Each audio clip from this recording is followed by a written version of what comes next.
Okay, welcome back po mga kapatid. Happy New Year! Sana maging masagana po ang bagong taon natin. At ganoon din ang ating bansang Pilipinas. Bigyan ng mapayapang kaisipan ang bawat namumuno. Yan. Yan lang naman ang ating kwan. At magkaroon ng magandang pagpapatakbo ng ating gobyerno upang tayo ang makinabang, tayo ang mag-benefit yung mga mamamayan, hindi yung iniikon. Pero mga kapatid, ang tatalakayin natin ngayon, bagamat New Year, di ba? Happy New Year po ulit sa lahat ng inaabot ng programang ito. Maging gabi man, magandang gabi. Kung umaga, magandang umaga po. Kung tanghali, magandang tanghali po sa inyong lahat. Basta lagi ko pinapabot po, salamat po sa mga nakaka-appreciate po. Thank you. At pagpalain nawa tayo. At sana'y umunlad na po ang ating bansang Pilipinas at mawala na yung mga mga pasaway. Ito, meron pa akong isang kwan, yung lahat ng yung mga trolls na akala mo ayun, mga salot ng bayan yung trolls. Dinideklara na po natin ang mga salot ng bayan ng trolls, okay? Kunwari ganyan, pero talagang ang matindi doon. Di bali okay lang naman tayo kung kumakain tayo o pinapakain natin sa pamilya natin, nagmumula doon sa ating pinaghirapan. Pero sila, yung mga trolls, yan, kaba ng bayan. Kaya, salot yung mga trolls, okay? Tatalakayin natin mga kapatid, yung bagamat medyo late na tayo sa budget na ginawa, di ba? Na pinirmahan ng ating Pangulo. Tapos yung, ano ba yung ating analysis regarding do sa second week, di ba? Na-vlog natin ang last yan, yung second week of January 2025. Bigyan pa rin natin ng diin yan. Tapos yung mga issue katulad nung talagang dati ang tawag dito mga kapatid for pork barrel. Ngayon naman, di ba? Idinadaan na sa mga AX, mga tupad, mga ganyan, di ba? Akap. Pero yan, bahagi pa rin ang tinatawag na pork barrel yan. Pero sikat na sikat yan yung mga panahon ng kwan, yung pork barrel. Ngayon ang mga kwan na insertion na yung dating, di ba? Okay, talakayin natin yung mga yan. Okay, dyan, simulan natin. Diba? Pirmahan na yung kwan. December 30. Pero, ayun, ipinagmalaki pa, di ba? Pinagmalaki pa ng administrasyon sa pangunguna ni BBM yung tungkol sa akap, di ba? Pinagmalaki pa. Ibig sabihin, di ba mga kapatid, talagang hindi siya nakapalag. Hindi siya nakapalag kay Tambaluslos. Hindi siya nakapalag do sa parte na gusto nang mangyari ni Tambaluslos. Yun, nangyari nga. Pero do sa mga kwan, do sa mga in-insert sa budget, medyo kwan naman. Talagang nakakatuwa mga kapatid kasi unang-una, ito ididetalye ko na lang kasi nga huwag na nating talakayin yung buong mga pinagbabawasan, mga dagdag o ganyan. Ang napansin natin doon sa kanyang speech sa Malacanang tungkol sa pagperma, yung kasi ang mangyayari mga kapatid kasi talagang iniikot lang tayo ng gobyernong ito. Para akala nila napapaikot tayo, hindi. Akala nila yung bagay na ginawa nila tanggap natin. Hindi po, unang-una yun, di ba? Kasi base po sa saligang batas, lalabag sila sa batas Lalabag sila sa batas. Yung na-approve ng BICAM na budget do sa mga allocation, bawat ahensya ng mga budget na yan, lalabag sila sa batas doon. Kung bakit lalabag sa batas? Yung sa DepEd nga po, di ba? Yung sa DepEd, batay sa batas, dapat iyan yung nauuna na may pinakamalaking pondo, di ba? Yung sa DepEd. Pero bakit ginawa nila? Dahil doon sa sabi nga ni BBM, nakikinig daw. Nakikinig daw siya doon sa mga tinig o sa ng sambayan ng Pilipino. Pero hindi na mapansin na, para hindi sila lumabag sa batas, yung budget dahil di ba, pinakamalaking budget, yung DPWH, trillion po yan, di ba? Trillion yung budget nila dyan sa DPWH. Para nga hindi siya lumabag sa batas yung kanilang gaan na yan, yung tinatawag na, di ba, budget ng 2025, ayun, nagbito siya dyan, dyan sa tinatawag ng mga kwan, na parang nasasaktan ngayon yung mga congressman. Nagbito siya ng more than 26 billion, binito niya yan. Yung para palabasin lang nila, pero ang kabuuan ng naibito ata nila 192 billion ang naibito ni Pangulong Bongbong Marcos. Pero ikinuha nila sa DPWH para nga palabasin na DepEd pa rin yung kwan, yung may pinakamalaking budget. Pero ang totoo, hindi pinapaikot lang tayo nitong mga to eh. Akala talaga nitong mga to, di ba? Ginagawa tayong kwan eh. Ginagawa tayo ng mangmang nitong mga to eh, di ba? Ginagawa tayong mangmang. Naakala nila, hindi natin alam yung mga ganong galawan nila. Dahil kung hindi nila gagawin yun, mako-question sila. Bakit? Number 2 lang yung yung DepEd eh. Binigyan ang proposed budget ng DepEd, di ba? 747 billion yung proposed nila. Yung bali yung naikuan lang nila dun sa sa BICAM, ni-ratify diyan 737 billion. Ibig sabihin, nagbawas sila ng almost 11.1 billion ang naibawas dun sa DepEd. Then lumabas ngayon, yung DPWH talaga ang may pinakamalaking pondo. Trillion po siya. 1.11 trillion ang pondo nila. Kapag hindi nila ginawa ng estratehiya ng kanyang mga managers, lalabag sila sa batas. Mako-question sila. Bakit? Batay sa batas ng ating 1987 Constitution, dapat yung DepEd ang may pinakamalaking budget na bibigyan lalaanan ng budget. Kaya ang ginawa nila, siguro, nagmekos-meko, di ba?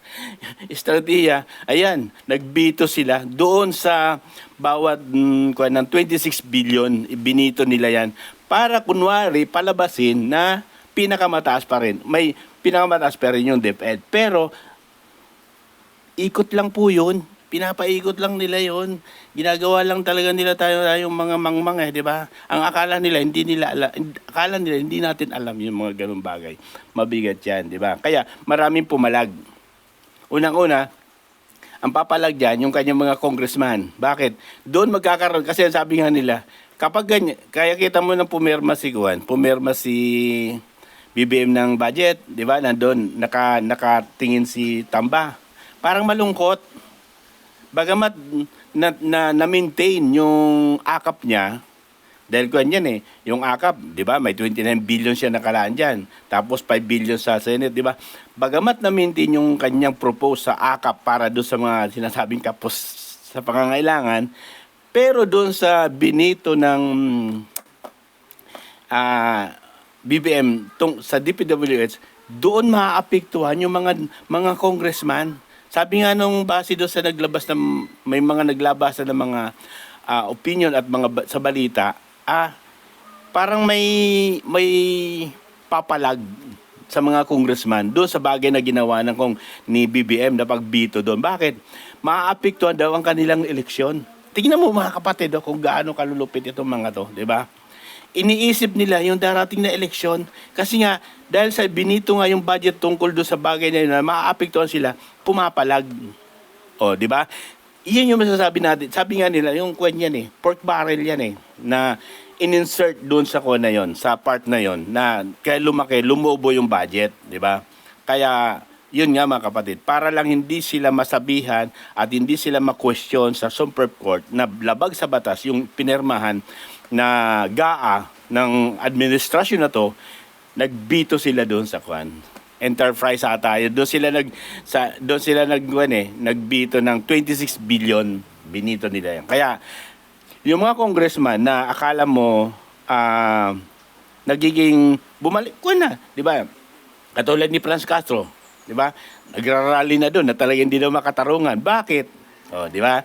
Tino-question yung budget na yun. Bakit? Kasi nga, naapektuhan sila doon sa binito ng presidente. Di ba? Binito doon, yun, naapektuhan. Ang katuwiran ng marami, ibang mga congressman na babaliktad o parang pumapalag na, maaapektuhan yung re-election nila. Bakit? Yung budget nila doon sila kukuha eh. Tingnan mo mga kapatid kung gaano kalulupit yung mga congressman na to, di ba? Oh, sariling kon lang talaga. Pork barrel. Tapos yun nga, sa budget nila na almost 6 trillion, di ba? Ang budget ng 2025. Napansin natin, yung kwan talagang sinero talaga nila. Kasi yung PhilHealth, zero subsidy talaga. Bagay, hindi na talaga wala na talaga magagawa si kwan dyan, ang ating Pangulo. Yung ganyang, kasi propose na ng BICAM yan eh. Kumbaga, ratified na ng kanyan. Ni-ratified na ng BICAM yan. Walang magagawa ang Pangulo dyan. Hindi siya pwedeng magbawas dyan. Hindi siya pwedeng magdagdag doon sa mga parte na gusto niyang kinu-question ng mga tao katulad sa PhilHealth na zero. Wala siyang kapangyarihan na ilagay yung 74 billion na propose ng PhilHealth doon uli. Wala siyang kapangyarihan doon. Ang may kapangyarihan lang talaga doon, yung Senate na joint ng BICAM, ng Congress. Sila lang. Ang magagawa lang ng Pangulo doon sa party na yon, bagamat siguro gusto niya rin parang ramdam lang natin na gusto niyang ibalik yung pondo ng PhilHealth na 74 billion. Parang gano'n ang kanya, pero wala siyang magawa. Kumbaga, ang tawag diyan mga kapatid, hawak sa leeg, di ba? Hawak sa leeg ni Tambaluslos ang Pangulo. Kaya hindi nakapalag. No, di ba? Yung lahat ng kagustuhan ni Tamba nangyari. Yung mga budget na gusto niyang palabasin diyan, nangyari. Kaya bagamat, di ba? Gusto niyang dalhin yung 74 billion doon sa pero wala na siya magawa. Ang magagawa lang talaga kunyari, yung mga binawasan sa DepEd, binawasan yan. Sa modernization ng AFP, binawasan nila yan. Almost sa kanyan, ang laki ng ibinawas nila dyan, di ba? Yung sa DSWD nga lang, ang laki, di ba? Ang laki. Pero, walang magagawa siyang ibalik yung mga ganon. Yung ating Pangulo, wala siyang kapangyarihan doon. Hindi siya pwede magbawas at hindi siya pwede magdagdag. Ang magagawa niya lang talaga, ibito, di ba? Yung mga line item na yan, yung pinakapangyarihan niya, yung ibito yan. Yung mga line item na yan.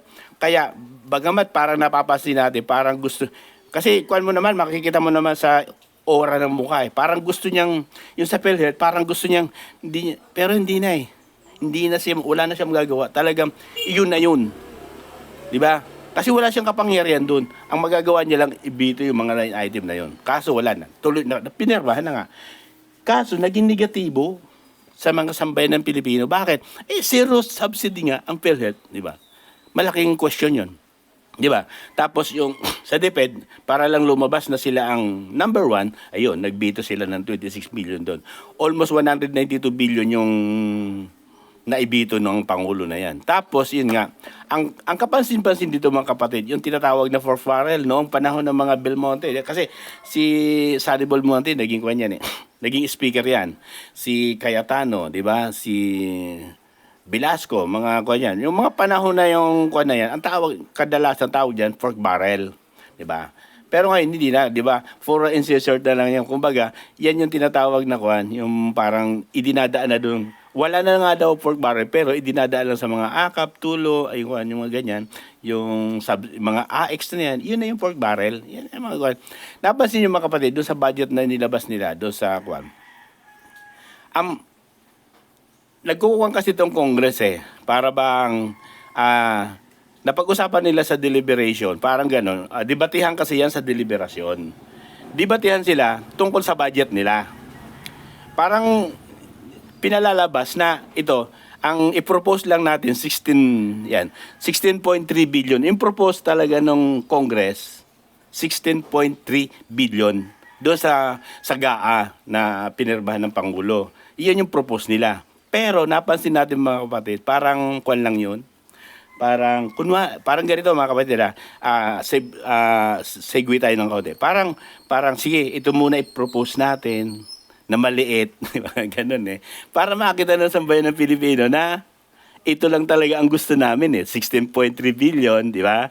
Ito ipopropose natin. Ipakita natin na ganito, hindi kami ganito, hindi kami mga mukhang sorry sa sasabihin ko. Hindi tayo mga mukhang pondo o mga para sa allocation ng bawat distrito. Ito ang propose natin, 16.3 billion. Okay? Di ba? Nagkasundo yan sa deliberasyon. Okay. Nung ipinasok na sa BICAM, na joint ng Senate at saka ng Congress, ayun, doon, nag-insert na sila.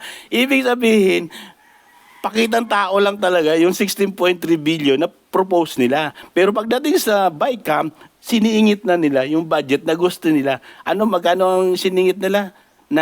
Magkano na yung budget na nandun na ratified ng BICAM? 33.67 billion. Imagine mo, almost 100%, di ba? 16 lang naman yung kanila 16 lang naman yung kanilang propose Pero pagdating sa BICAM na ni-ratified, biruin mo 33.67 billion. Ganon kalaki. Ang dadagdag doon sa proposed budget nila, almost 16.35 billion. 16.3. Ang idinagdag, 16.35 billion. Di ba? Kunwari pakitang tao yung mga banat ng mga to Para makita nga lang naman ako ng mga tao na ito yung purpose budget namin, 16.3 tingnan nyo naman, ganyan. Ay, siyempre, yung mga tinatawag na paano patakbuhin yung Congress na yan, may mga allocation sila dyan tungkol sa mga yan, di ba? Sa kanilang mga travel, hindi bababa sa 2 billion. Hindi ko lang napansin kung magkano nila sa travel ng bawat congressman, di ba? Yun, parang pinakikita ito, talagang mga kwento mga palusot. Ang tawag ko dito, mga palusot di ba? Yung mga congressman, mga palusot, yung ganitong bagay.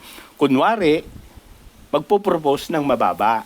Para makita ng sambayan ng Pilipino, baba naman talaga ng propose naman pala ng Congress, di ba? Hindi sila sa ganitong gagamitin sa mga. Pero pagdating sa BICAM, naging 33.67 billion. Doble. Yan yung mga galawang mga kapatid. Yung ini-insert nila, galawang mga kanyan. Kaya, hindi na nakapalag, di ba? Hindi na nakapalag si BBM kung hindi permahan, di ba?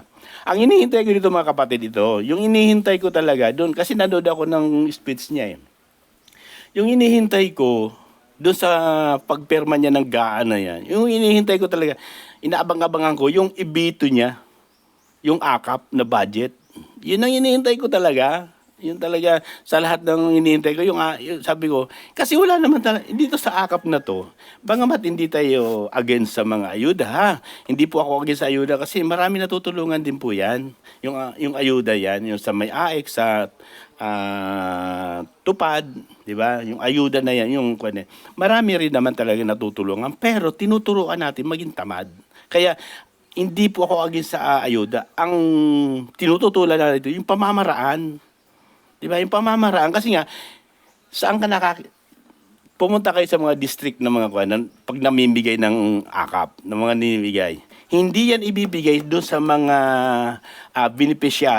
beneficiary na nakapila doon o kaya mga nakaupo doon. Hindi niya ibibigay yan. Yung doon sa mga ngasiwa hindi niya ibibigay yung mga akap na ibibigay na kasyan hanggat hindi dumarating yung congressman.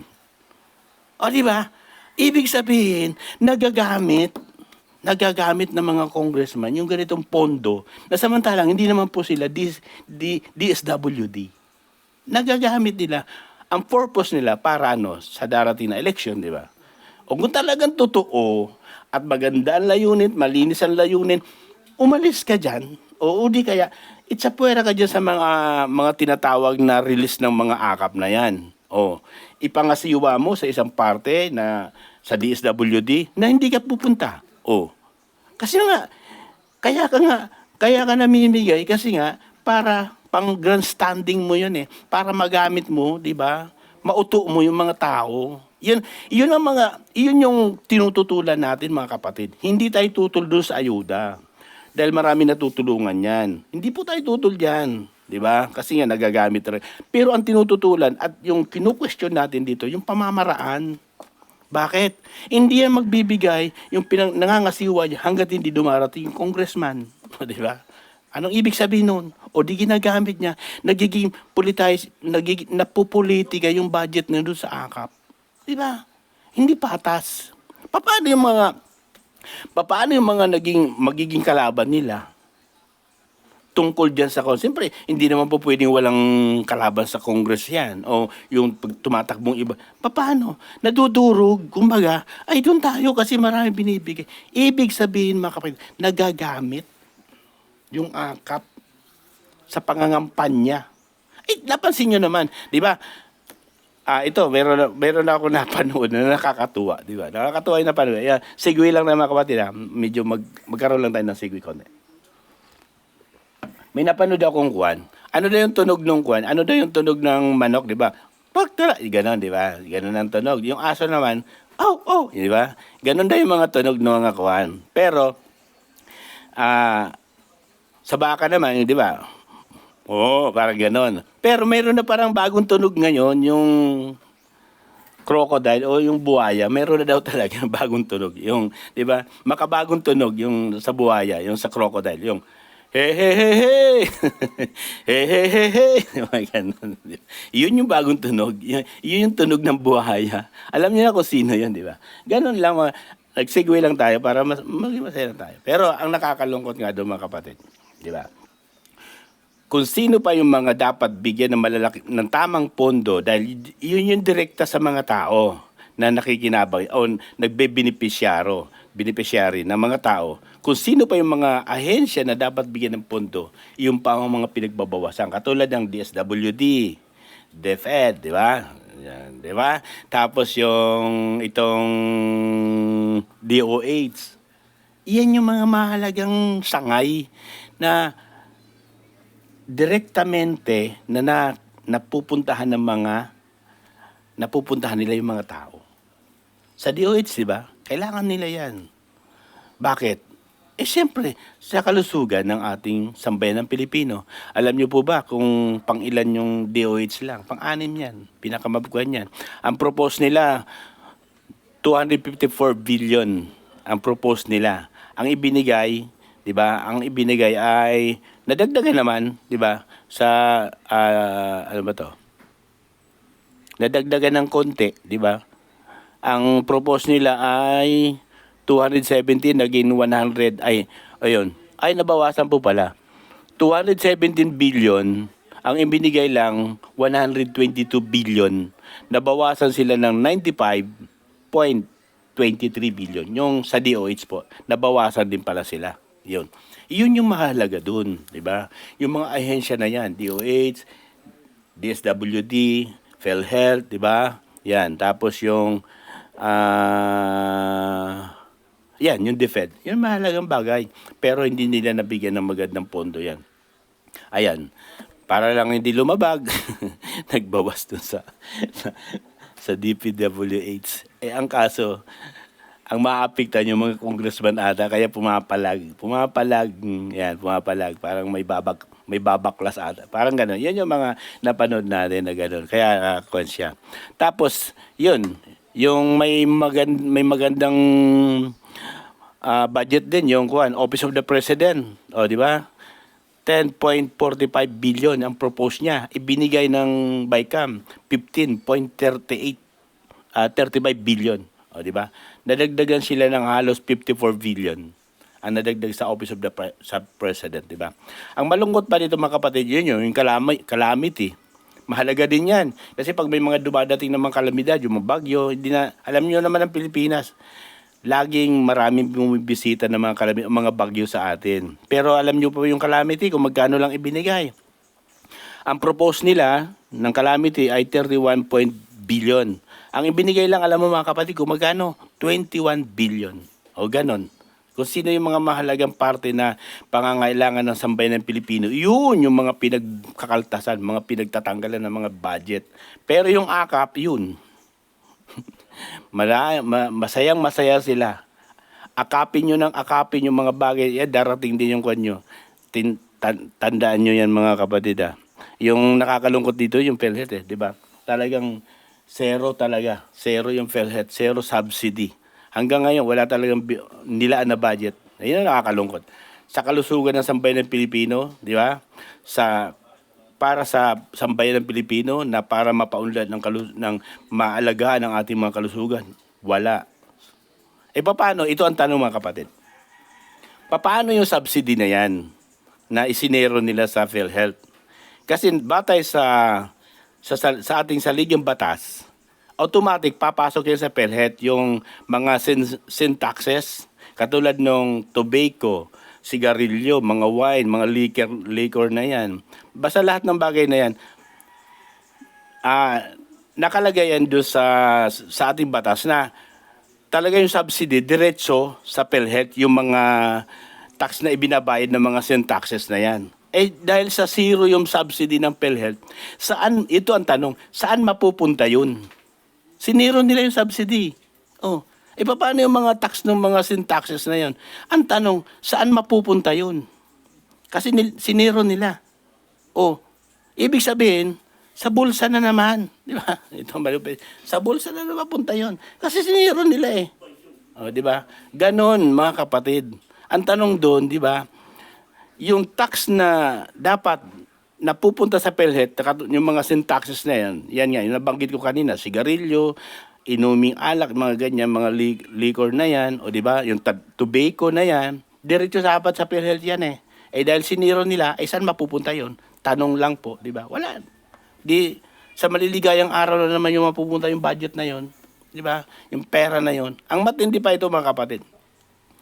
Yung budget ng 2024 na nasingil nila, di ba? Yung nasingil nila ng 2024. Kasi di pa naman to nagiging ganap, bagamat batas na siya, yung 2025 na pinirmahan, pero yung huling collection ng 2024 na nakuha ng gobyernong ito, base doon sa napanood ko at nakita ko ron, kasi kung to economic professor to si Cielo Magno, napanood ko doon na yung 24, yung collection na yun, hindi aabot sa first quarter ng 2025. Yung na-collection nila yun, hindi aabot sa first quarter. Matindi yun. Ibig sabihin, di ba, lugmok, bagsak, ang bagsak yung budget, walang pera yung gobyerno. Di ba? Bakit? Doon nga, ang gagaling magbigay doon sa akap, bilyon-bilyon nila nung nakaraan. 2 years na po sila yung akap na yan Nung first year nilang ginawa yan almost 500 billion yung nilaan dyan sa akap na yan O hanggang ngayon, di ba? Kaya ang lalakas nila magbigay sa iba't ibang distrito, sa bawat naghahakot pa yan lahat sila ng congressman. Yung sa Leyte na lang, di ba mga kapatid? Halos ata lahat ng congressman, isinama doon ni Tambaloslos hindi naman niya distrito ng bawat congressman na kasama niya yon. Yung budget na nilaan doon, yung sa travel na yun, imagine mo kung paano sila magwaldas mga kapatid. Ganyan katindi mga yan. Hindi naman nila distrito ng mga congressman, dinala doon sa, ilan yan? More than, kulang-kulang to 17 congressman. Doon lang sa pamasahe lang noon, hindi ba magkano yun? Ang galing magbigay doon winaldas na yung pondo ng kwan yung sa akap na yun pero yung para sa kalusugan ng sambayan ng Pilipino, hindi nila pinaglaanan. Di ba? Yan ang masakit. Di ba? Na hindi natin talaga matanggap yung mga ganitong klaseng bagay na talaga nakakadismaya. Di ba? Nakakadismaya. Yung pag-aaral ng sambayan ng mga kabataan na yan, apektado yan. Kasi nga, yung kinuha nila doon, yung tungkol sa mga computer na yun, inalis nila yan. Kaya masakit. Kaya mga kapatid, sana naman, makita na ng iba to. Makita. Huwag na sanang, di ba? Doon din sa gaganaping, itong 2025 na second week of January 2025, sana nga, sabi nga ng iba, magbalot-balot na. Sa atin naman, sana magkaroon ng magandang, itong 2025 natin. Huwag tayong pumunta doon sa isang party na maapektuhan yung ekonomiya natin. Sana maayos, pero base do sa ating analysis, medyo mabigat. Parang mahirapan siyang ayusin, 'di ba? Ayusin o pakiusapan yung mga bagay o mga grupo kasi wala na eh. Nakakasana eh. Kaya mahirapan talaga siyang ayusin pa yan. Pero sana wag niyong pagplanuhan na sirain yung isang parte na kapayapaan ang iniisip lang. Okay mga kapatid, salamat po at God bless. Sana nabigyan natin ng counting opinion at reaction lang. Hindi tayo magaling doon sa sinasabing analysis po ha. Wala po tayo yan. Yung bagay na to na nire-raise out natin, napanood na po to ng marami. Kaya hindi tayo mapagbibintangan o masasabihan na gawang-gawang kwento. Yung kinukwento natin dito, may kwenta. Okay, salamat po. God bless. At ingat po tayong lahat. Pag mali, mali. Pag tama, doon tayo magsama-sama. Okay po.